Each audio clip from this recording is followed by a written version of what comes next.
Hello students, कैसे हैं आप? आशा करते हैं आप अच्छे होंगे। स्टूडेंट्स, हम नेक्स्ट इम्पोर्टेंट प्रश्न लेके आए हैं जो कि हर वर्ष इस तरीके का प्रश्न आता है। आपको एग्जाम में दिया जाता है कि आलेख द्वारा निम्न रैखिक प्रोग्रामन समस्या को हल कीजिए।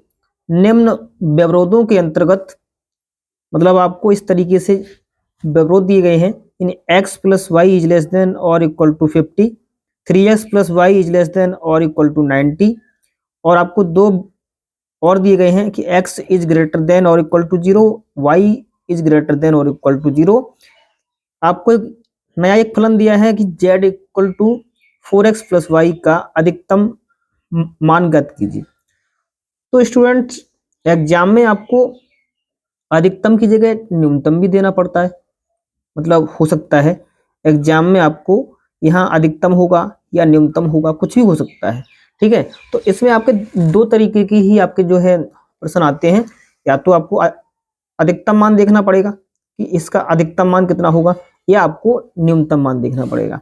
राइट, तो इसके लिए हम यहाँ पर जो इनइक्वलिटी दी है, नहीं रैखिक असमताएं दी गई हैं, उनको हम सबसे पहले इक्वेशन के रूप में मान लेते हैं, क्योंकि इनका हमें एक तरीके से ग्राफ बनाना है ना। तो हम यहाँ से हल करने की प्रक्रिया शुरू करते हैं।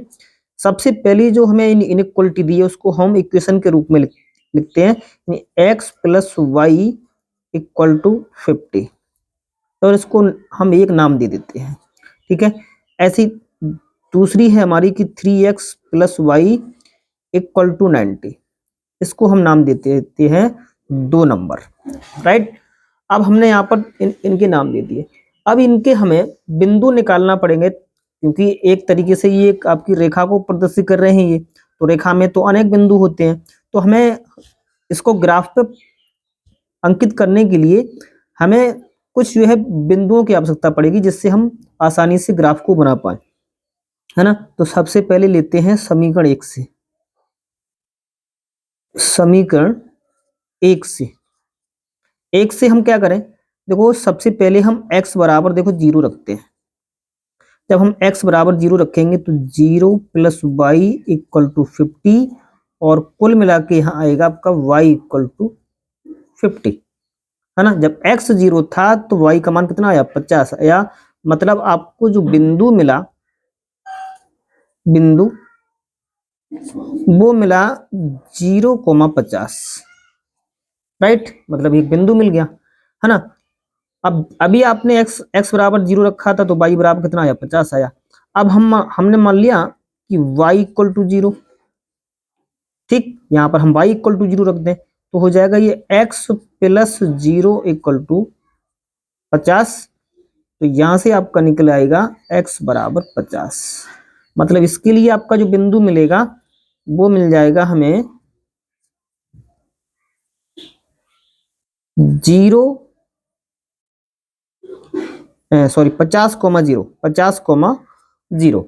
ठीक है, क्योंकि आपकी हमने क्या किया, y को 0 किया है, तो हमें बिंदु मिल गया 50,0। राइट, तो यहाँ पर हमें समीकरण 1 से हमें 2 बिंदु प्राप्त हो गए। राइट, अब हम इसी तरीके से मान सकते हैं समीकरण 2 से, है ना। तथा समीकरण 2 से 2 क्या है, यहाँ है हमारी 3x प्लस वाई बराबर 90। तो यहाँ पर भी हम क्या कर सकते हैं, सबसे पहले हम x बराबर 0 ले लें, है ना। तो इसकी जगह x की जगह 0 रखोगे, नहीं 3 गुणा 0 प्लस वाई इक्वल टू 90, और यहाँ से निकल के आएगा मान आपका, क्योंकि ये तो 0 हो गया, कुल मिला के आपका आएगा y इक्वल टू 90। राइट, मतलब जब x बराबर 0 है तो उस समय y कितना है आपका 90। तो यहाँ से हमें एक बिंदु मिलेगा। तो बिंदु क्या मिला इसके लिए, इसके लिए बिंदु मिला हमारा 0,90। राइट, जब हमने x बराबर 0 रखा, अब की बार हम कोई और मान ले लेते हैं, है ना। ले लेते हैं हम अब समीकरण 2 के लिए y बराबर 0 लेते हैं, यानी y बराबर हमने क्या ले लिया, 0। जब हमने y बराबर 0 लिया तो यहाँ मिलेगा 3x प्लस 0 इक्वल टू 90, और यहाँ से कुल मिला के हमें मिलेगा, वो क्या मिलेगा, ये मिलेगा 3x बराबर 90, है ना। इसका मतलब है x बराबर मिलेगा कितना, x बराबर मिलेगा 30, है ना। जब y 0 था तो x कितना था, 30 था। तो यहां से हमें एक बिंदु मिल गया, बिंदु वो मिल गया हमारा 30,0, राइट। तो हमें समीकरण जो 2 थी, यहां पर भी हमें इससे भी हमें 2 बिंदु प्राप्त हो गए, समीकरण 1 से भी हमें 2 बिंदु प्राप्त हो गए। तो अब इन बिंदुओं को हमें क्या करना है, एक ग्राफ पर प्लॉट करना है, राइट। अच्छे तरीके से इसको क्या करना है, हमें एक ग्राफ पर। अब स्टूडेंट देखिए यहाँ पर जो हमें दिया गया है, जो बिंदु दिए गए हैं उसमें देखिए सभी में जो है 10-10 का लगभग अंतराल है। तो हम क्या करते हैं, एक मैंने जो है आपको ग्राफ बना रखा है, जिससे आप आसानी से जो है इसे कर पाए। और इसे आप देखें, देखिए मैंने इसको यहाँ पर पहले ही इंडिकेट कर दिया है। तो सबसे पहले हम देखते हैं यहाँ इस रेखा का जो बिंदु मिला है हमें, यहाँ मिला है हमें एक बिंदु 0,50। तो देखिए 0,50 किधर होगा, 0,50 होगा y अक्ष पर, मतलब यहाँ होगा, है ना। इस बिंदु का नाम होगा 0,50, सही है, इस बिंदु का नाम होगा, ठीक। अच्छा, दूसरा बिंदु मिल गया हमें कौन सा, 50,0। अब देखिए 50,0 x अक्ष पे होगा, तो ये हो गया 50,0, इसका नाम हो गया 50,0। अगर हम इन दोनों बिंदुओं को मिलाएं तो हमें एक रेखा प्राप्त होगी, है ना। इन दोनों बिंदुओं से हमें एक रेखा प्राप्त हो रही है। देखिए हम इस तरीके से इसे मिला रहे हैं, एक रेखा ये प्राप्त हो गई, ठीक है। अच्छा, अब हमारे लिए क्या है, दूसरा बिंदु यहां दे रखा है, देखो दूसरे के लिए है 0,90।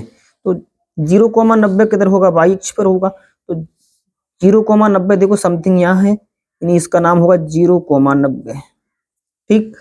एक नेक्स्ट पॉइंट है 30,0, तो ये किधर होगा, 30,0 देखो समथिंग यहाँ होगा, क्योंकि x अक्ष पर होगा, है ना। तो इसका नाम होगा 30,0, ठीक है। तो इस तरीके से ये 2 बिंदु हमें मालूम पड़ गए, तो इससे हम एक रेखा खींच सकते हैं, इन दोनों को मिला सकते हैं, है ना। अब हमने इन दोनों को मिलाया तो हमें ये रेखा प्राप्त, ठीक है। तो देखिए पहली वाली जो रेखा थी, इसका नाम था हमारा x plus y equal to 50। और जो दूसरी रेखा थी, इसका नाम था 3x plus y equal to 90, ठीक है। अब देखिए स्टूडेंट, यहां पर हमें कितने बिंदु मिल गए, 1 2 3 और एक ये यहां पर मिल गया हमारा 4, ठीक है। अब हमें ये देखना है कि इस इक्वेशन का मतलब इस ग्राफ का हल क्षेत्र किधर होगा, ठीक है। मूल बिंदु की ओर होगा, मूल बिंदु की तरफ होगा, या मूल बिंदु से दूसरी ओर होगा। इसके लिए हमें जो प्रश्न में हमारे जो 2 व्यवरोध दे रखे हैं, x ग्रेटर देन और equal to 0, y greater than और इक्वल टू 0, इसका मतलब है सारा खेल देखिए प्रथम चतुर्थांश में ही होने वाला है। इसका मतलब है इसका हल क्षेत्र जो है प्रथम चतुर्थांश में रहने वाला है कहीं ना कहीं, ठीक है। तो सबसे पहले ये देखते हैं कि इस रेखा का हल क्षेत्र किधर होगा, इस वाली का, है ना। इधर होगा, मूल बिंदु की ओर होगा, या मूल बिंदु से दूसरी तरफ होगा। तो उसके लिए सबसे अच्छी जो है मेथड है, हम वहां पर आपको हल करते हैं यहाँ, ठीक है। हम करते हैं कि असमिका 1 में, है ना, असमिका जो 1 दी है वहां से हल करते हैं। असमिका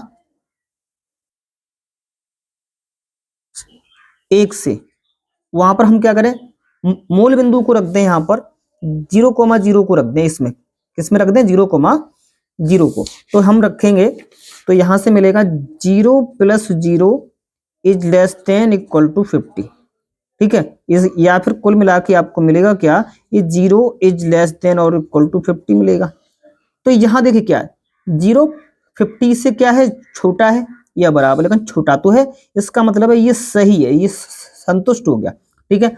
अच्छा, अगला बिंदु क्या है, अगली असमिका है हमारी अगली है 3x प्लस वाई, तो वहां भी हम रखते हैं 3,0 प्लस वाई की जगह भी क्या 0 और इज लेस देन और इक्वल टू 90, और यहां से हमें मिलेगा क्या कुल मिला के 0 ही मिलेगा और ये is less than equal to 90, ये भी क्या है ठीक है, यानी ये संतुष्ट हो गया। कैसा हो गया, ये संतुष्ट है, संतुष्ट है। अगर ये संतुष्ट है तो इन दोनों रेखाओं का जो हल क्षेत्र होगा, है ना, ठीक है, यानी हमारी जो पहली वाली रेखा है इसका भी हल क्षेत्र मूल बिंदु की ओर होगा, इसका मूल बिंदु की ओर होगा, राइट, मतलब इस तरफ होगा, और जो दूसरी रेखा है इसका भी हल क्षेत्र किधर होगा, मूल बिंदु की ओर होगा, है ना। लेकिन हमें देखना है कि इनका प्रथम जो हमारा यहाँ पर जो प्रथम चतुर्थांश है उसमें देखिए हमारा जो इन दोनों का उभयनिष्ठ एरिया है वो क्या है, उभयनिष्ठ एरिया तो हमारा ये है ना, तो इसका मतलब इसका सबका हल क्षेत्र क्या होगा, ये होगा, राइट। इस तरीके से इसको हम शेड कर देते हैं, ये हमारा क्या हुआ, उभयनिष्ठ हल क्षेत्र हुआ। अब देखिए हमारे पास जो उभयनिष्ठ हल क्षेत्र ये आया, तो इसके लिए हमारे कितने बिंदु चाहिए, 1 2 3, एक बिंदु ये भी चाहिए और एक बिंदु ये है, ये तो है ही यहाँ पर, तो हमें इस बिंदु के निर्देशांक भी निकालना पड़ेंगे। माना कि ये बिंदु हमारा ए है, ठीक है, इसको हम बी नाम दे देते हैं। तो अब ए के निर्देशांक कितने होंगे, तो इस बिंदु के लिए देखिए ये रेखा और इस रेखा का ये प्रतिच्छेद बिंदु है, तो हमें ये प्रतिच्छेद बिंदु निकाल लेना है, किससे, विलोपन विधि से निकाल सकते हैं या फिर प्रतिस्थापन विधि से निकाल लेते हैं, है ना। तो हम इसको क्या करते हैं, यहां से निकालते हैं, है ना। एक हमें दिया गया है x plus y equal to 50 और दूसरी रेखा है हमारी 3x plus y equal to 90, है ना।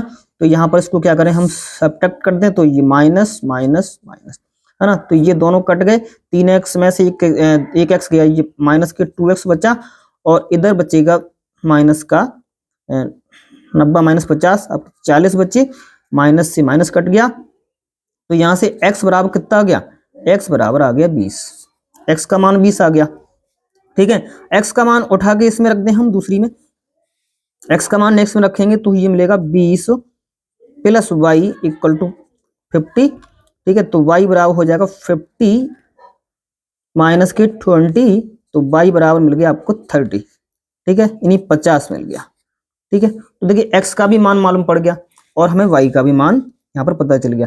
तो इसका मतलब ये है कि इन रेखाओं का जो प्रतिच्छेद बिंदु था ये हमें मालूम पड़ गया, x है हमारा 20 और y है 30, तो ये बिंदु हमें यहाँ से प्राप्त हुआ, ठीक है।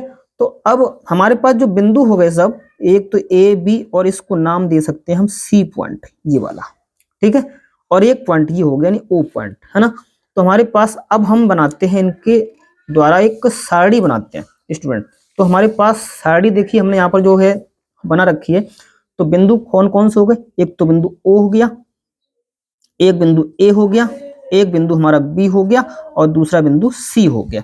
तो ओ के निर्देशांक कितने हैं, 0,0 है, ये तो मूल बिंदु है ना। अब देखिए ए के कितने हैं, ए के अभी निकाले कितने, 20,30 है निर्देशांक, ठीक है, और बी के कितने हैं, 0,50 है, ठीक है। अच्छा सी के कितने हैं, सी पॉइंट ये है, सी पॉइंट है हमारा 30,0 यानी 30,0 है ना। और हम जानते हैं कि जेड के लिए हमें जो दे रखा है व्यवरोध वो है 4x प्लस वाई, ये दे रखा है। तो यहां से हम देखते हैं कि जेड इन बिंदुओं को रखने पर अधिकतम होगा या फिर न्यूनतम होगा, है ना। तो सबसे पहले देखिए जब हम x बराबर 0 0 रखेंगे तो ये जेड कितना मिलेगा, यहाँ भी 0 हो जाएगा, ये तो आपका 0 प्लस 0 कुल मिला के क्या मिलेगा 0, ठीक है। और दूसरे में देखो 20,30 है, तो नहीं जेड बराबर देखो x की जगह कितना रखेंगे हम 20, तो 4 गुणा 20 यानी 20 और यहाँ रखेंगे तो ये हो जाएगा 30, ठीक है। तो ये मिलेगा 20 चौक 80 और प्लस 30, ठीक है, 80 प्लस 30 कितना हुआ 110 हुआ, यानी ये आया 110, ठीक है, ये 110 आया 110, ठीक है। जब हम x अब ये कितना रखें 0 इसमें x की जगह, तो ये इसके लिए मिलेगा जेड इक्वल टू ये तो आपका 0 ही होगा और y कितना मिलेगा आपको 50, यानी ये मिलेगा आपको 50, ठीक है। अच्छा, फिर है आपका 30,0, यानी x की जगह कितना रखना है, हमें 30 रखना है x की जगह। तो ये हो जाएगा x की जगह पर जब 30 रखोगे तो z इक्वल टू 4 गुणा 30 और इसकी जगह हो जाएगा 0, है ना। तो 3 चौक कितना हो जाएगा 12, कुल मिला के ये आएगा 120 आएगा आपका z बराबर।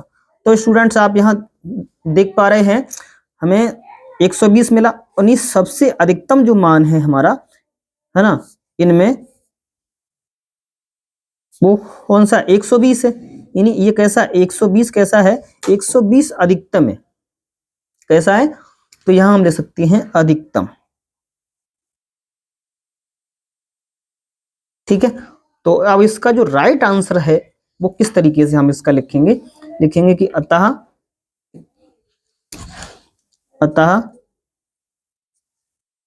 z का अधिकतम मान